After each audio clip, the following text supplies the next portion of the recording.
You've probably used AI to process a list of leads or write the perfect cold email, but it keeps stopping halfway and asking you questions, and even then, the result isn't quite right. Andrej Karpathy's auto research solves this exact problem.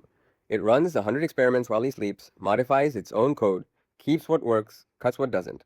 Same loop. But the only reason you haven't been doing it, H100 GPU and a machine learning PhD. Claude just launched slash goal, and when used correctly, it's the same idea, except no GPU and no PhD required. By the end of this, you'll be able to set a slash goal and walk away. Same as Karpathy does with auto research. There are three ingredients Karpathy uses in every run. Task, metric, loop.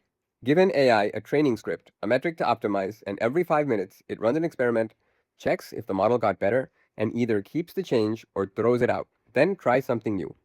Goal is the same thing. You give Claude a task, a stopping condition, and it keeps working across as many turns as it takes until the condition is met. Same pattern, different domain, and no GPU required. No human in the loop either. Just try, measure, keep or discard, and repeat. But the difference, and I'll be straight with you, is the metric. Karpathy's metric is a real number. The model either improved or it didn't. For business problems, you're often asking Claude to judge its own output. That's a softer standard. I'll show you exactly how to handle it. So there's three things to make this actually work. Number one, pick a task with an objective stopping condition. Not just write better emails.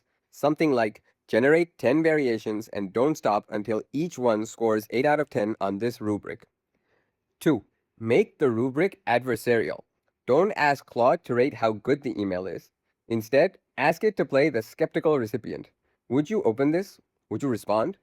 Or would you delete it in 2 seconds? That's a harder standard, and it fights the drift. And number 3, treat the output as ranked candidates, not ground truth. You're getting Claude's best 10 attempts under pressure, not a scientifically validated winner.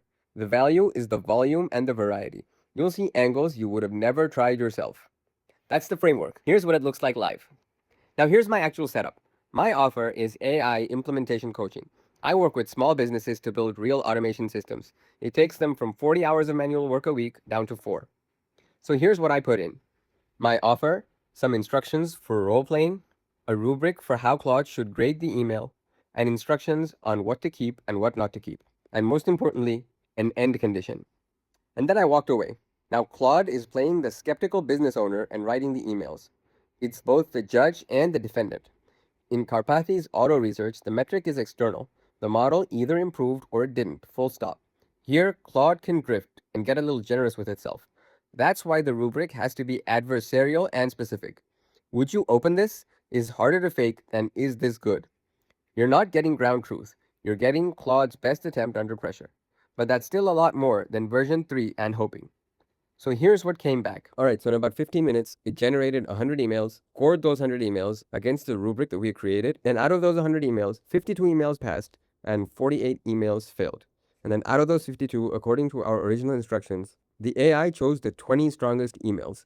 These were the ones that the AI feels that they would actually send, and they consistently scored 9 or 10 across every part of the rubric. And if we scroll down the file, you'll see each variant, what the result was, why it failed. Here's a passing one with a breakdown of each dimension. What was it about each part of the email that made it pass? And the final 20 passing emails, which you can see scored consistently high across every category. Here's a really interesting one. One question before you hire anyone else. That is an incredible subject line, and personally, I never would have thought of it myself. The email is short, addresses the pain, and has a soft CTA that does not ask for too much of a commitment while front-loading the value. I don't see how cold emails can get any better than this. Now, you can apply this principle to anything in your business that requires testing at this scale.